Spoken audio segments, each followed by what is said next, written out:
yo quiero dedicar estos minutos a citar un ejemplo concreto de semejante guerra en este momento que está dándose concretamente en la Ciudad de México, en el país, en la República Mexicana, y que además tiene extensión global. A finales del año pasado, la diputada Tatiana Cloutier, que era la coordinadora de la campaña de Andrés Manuel López Obrador,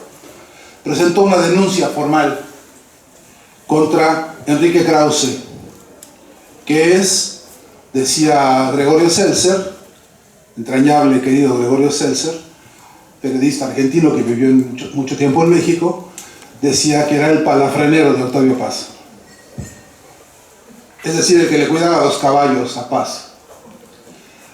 Enrique Krause, junto con el grupo Coppel de México, junto con la cadena de control cinematográfico llamada Cinépolis, junto con el grupo llamado Grupo México, junto con Televisa de México, junto con el canal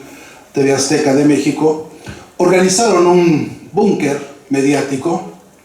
que instalaron en la calle Berlín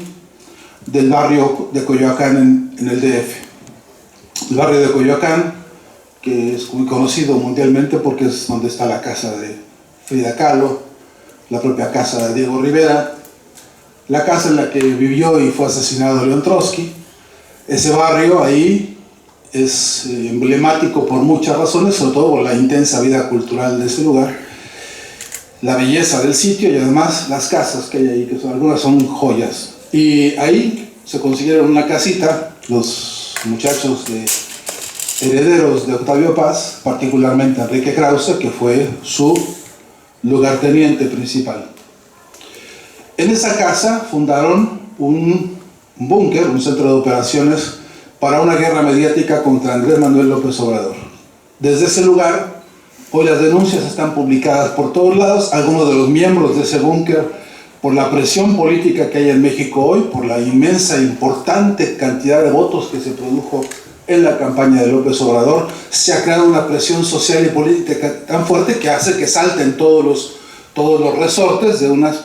pequeñas mafias, ni que ni tan pequeñas, desde las cuales, repito, se está cocinando todavía hoy esta guerra, esta ofensiva mediática contra López Obrador. El objetivo hacia finales del año 2018 era aniquilar todo prestigio posible que hubiera podido amasar Andrés Manuel de cara a la campaña que finalmente ganó, y de cara a la toma de posesión el 1 de diciembre y de cara a los primeros meses de la presidencia. El objetivo era asociar a López Obrador con resortes internacionales que estaban financiando su campaña y hacerlo pasar como parte de una operación transnacional para derrocar no solamente a los poderes en México, sino para derrocar al propio poder en Estados Unidos. Y se inventó una estrategia que era convencer al pueblo de México y al mundo entero de que Vladimir Putin y la operación rusa estaban financiando la campaña de López Obrador. Esto de la mano de una otra campaña similar, en sincronía, que se había desarrollado en Estados Unidos y donde, digamos, el artífice de esto había sido, por supuesto, Hillary Clinton y atrás de ella George Soros. Hoy se sabe, las denuncias están por todos lados. Pero la operación rusa en México sonaba a tan ridícula por varios sentidos, pero por cierto estaba siendo utilizada de la manera que era lógico, por como venimos viendo el espectáculo de las canalladas mediáticas y golpistas en la región. Era lógico porque decían, claro que los rusos ya se metieron con López Obrador para apoyarlo y para hacerlo presidente, porque lo que quieren es convertir a México en Venezuela. Esa es la lógica, ¿no? Que quieren tener otro Chávez en México. El membrete que le pusieron a López Obrador para semejante cosa es que era un mesías tropical. En su declaración formal, uno de los hombres que trabajó en este proceso, de esta operación, que ha sido publicada, no voy a tener, no tengo tiempo para desglosar ese documento, pero es una carta en la cual este hombre explica cuándo fue contratado, por quién fue contratado, cómo recibió instrucciones, cómo había que desplegar las instrucciones y cómo se pagaba hasta 50,000 pesos por cada una de las piezas que pudiera significar un ensamble de ofensiva contra López Obrador, llámese a través de memes, llámese notas periodísticas o noticias tergiversadas a la manera de lo que hoy conocemos como fake news, o incluso, por supuesto, llamadas telefónicas a cierta hora, es decir, todo lo que significara una contribución a desvirtuar la autoridad política y moral de López Obrador, se pagaba y se paga con esas cifras aproximadamente. Por supuesto, con el siempre permanente objetivo de desautorizar la figura de López Obrador, desautorizar el 57% de los votos que lo avaló para ser presidente del país y desautorizar lo que él llama el proyecto de la transformación de México, la cuarta transformación de México. En esta operación, la figura clave, Enrique Krause, ahora es palafrenero de Vargas Llosa, porque Vargas Llosa, por cierto, ha luchado denodadamente por ser el heredero de Octavio Paz, en términos de una mafia de intelectuales al servicio del proyecto golpista en la Patria Grande. Y este proyecto de intelectuales golpistas tiene hoy en Enrique Krause una figura señera que, por cierto, ha recibido financiamientos históricos de parte de Carlos Salinas de Gortari. Desde que Octavio Paz organizó en el año 1990, un congreso en México que se llamó La Experiencia de la Libertad,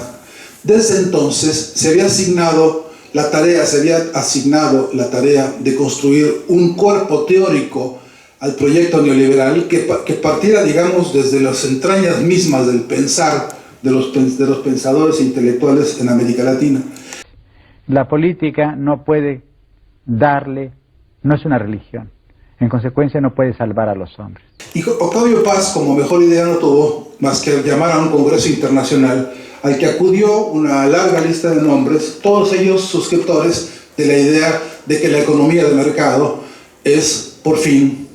lo que queríamos conseguir. Es decir, la finalidad de toda nuestra historia era llegar a este punto. Y en ese congreso, Octavio Paz se encargó de ratificar y confirmar que había un cuerpo grande de intelectuales, entre los que estaba, por cierto, Vargas Llosa, y no me voy a detener en las anécdotas, algunas de ellas muy morbosas. La cosa es que en ese momento se suscribe y se crea un documento que es una especie de gran Biblia del neoliberalismo, firmado por Paz y por todos aquellos intelectuales, ratificando pues que hay una consistencia teórica y de corte humanista para el proyecto neoliberal que por aquel entonces llevó a Octavio Paz hacia diciembre de 1990 a recibir el premio Nobel, un apoyo de Carlos Salinas de Gortari. Y todo lo que eso costó, porque cuesta mucho dinero. Y Paz, que por cierto, como gran poeta, también era hijo de poetas, ¿no? Y él había recibido una herencia que dice ser legitimación para reinterpretar el proyecto de la Revolución Mexicana. Llegó al extremo Paz de sostener que la línea directa de desarrollo que la Revolución Mexicana había tenido era justamente el lugar en el que estaba en ese momento con Carlos Salinas de Gortari, a todas luces,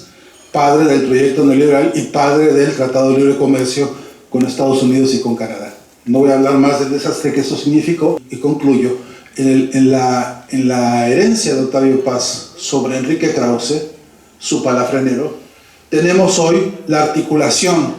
de un modelo de construcción de búnkers de intelectuales de la derecha, colaboradores de los proyectos golpistas en América Latina, que están a esta hora trabajando las 24 horas del día para ver cómo ensucian, rompen, insultan, descarrilan los proyectos revolucionarios de la Patria Grande. A esta hora está ocurriendo, a esta hora están sacando los memes, están sacando todavía a esta hora diciendo que López Obrador,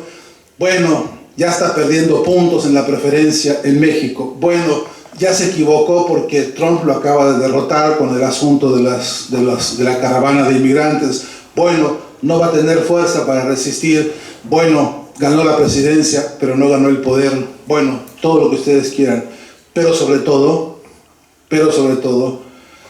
la guerra para evitar que tengamos un nuevo Chávez, porque detrás de la ofensiva contra López Obrador estamos todos en todo el continente. Muchas gracias.